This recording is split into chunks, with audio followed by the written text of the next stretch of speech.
Mysterious woman comes into a hospital room and changes a young couple's future forever.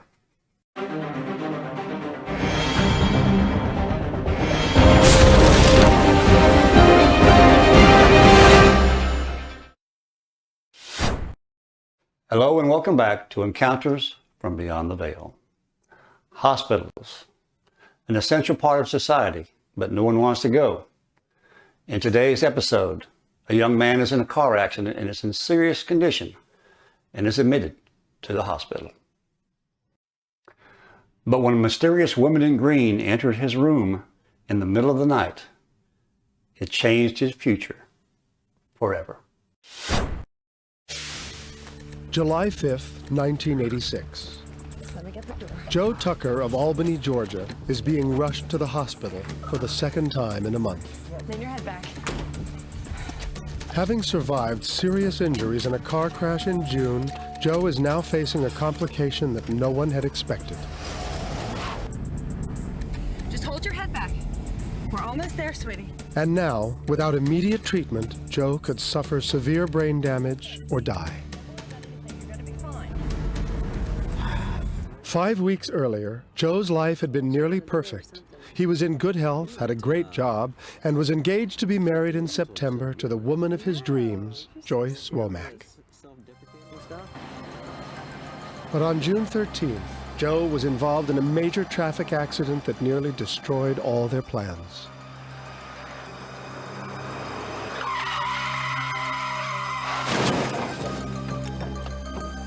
The force of the impact threw Joe's head into the door of the cab, leaving him with a concussion and severe injuries to his back and spine.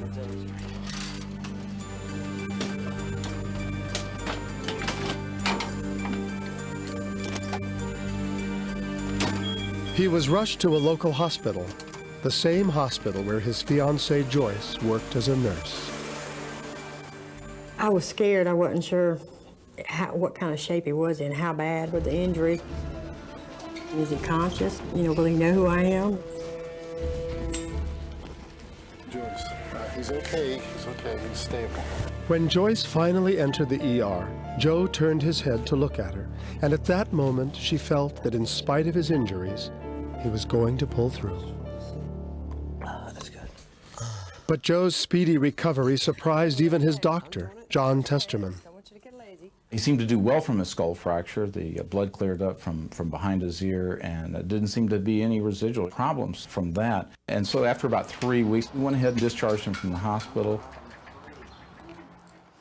But a few days later, Joe began experiencing intense pressure inside his head and discovered a strange, clear liquid coming from his nose, accompanied by a fierce, pounding pain.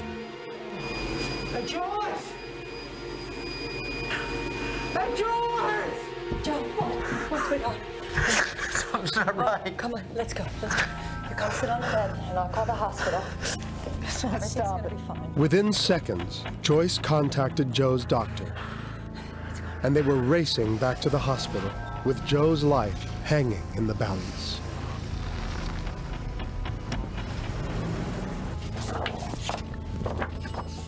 X-rays revealed a small hairline fracture at the base of Joe's skull, a direct result of his original accident, but with a far more dangerous consequence.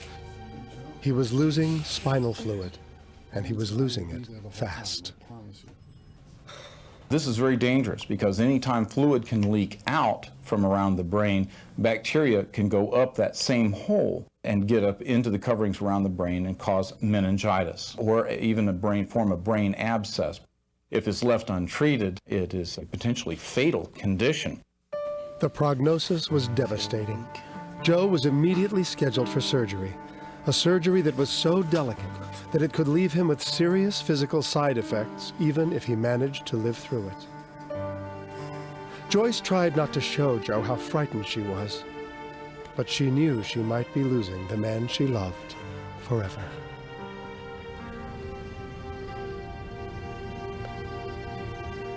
And so together, they made an important decision. Their marriage would no longer take place in September. It would happen now, in the hospital. You'd marry me like this? Yes, I would in a minute. The entire hospital staff helped in the preparation, and on July 12, 1986, the ceremony proceeded as planned. Joe was on a stretcher, but I guess standing up there saying our vows, I didn't feel like he was sick. It was just like we were on our own little world, saying our vows, and this was it. This was the beginning of my, my new life with this special person. Right at that moment, everything felt right. It was just perfect. The plight of this young couple touched the hearts of friends and neighbors, and many in the small community showed their support by attending the event. People that I didn't even know were coming up and telling me, hey, we're praying for Joe. We're praying for Mr. Tucker. Let him know that we're supporting him.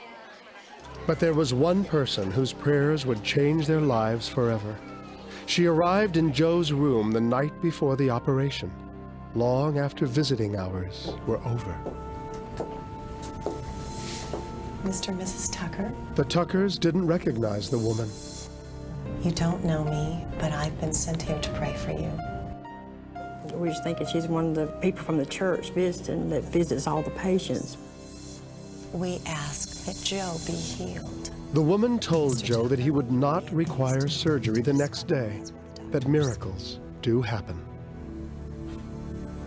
The woman's words gave Joyce and Joe a sense of peace and comfort, but before they could thank her, she was gone.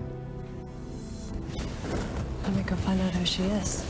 And when Joyce ran to catch her, she was in for the surprise of her life. When I asked the nurse, I said, did you happen to see which way the lady that just came out of Joe's room in a green dress went? And she says, nobody come out of your room. I thought, well, that's odd. I said, well, a lady just left, that came in the room to visit, and I missed her leaving. And then she said again, she said, well, I didn't see anybody come out of the room. Who was this mysterious lady in green? Was she real, or had they just imagined seeing her? will be amazed tomorrow to discover, as will the doctor. The next morning, they received their answer. When the doctor arrived for a pre-op checkup, the fluid had miraculously stopped flowing. This looks really good. It looks really good. And I said, it has stopped. I'm not leaking no more. He's made me shake my head left and right. It's stopped. And Joe says, well, you remember what that lady said? She said there wouldn't be a need for surgery. And that's when Joe and I realized she was right. She knew something.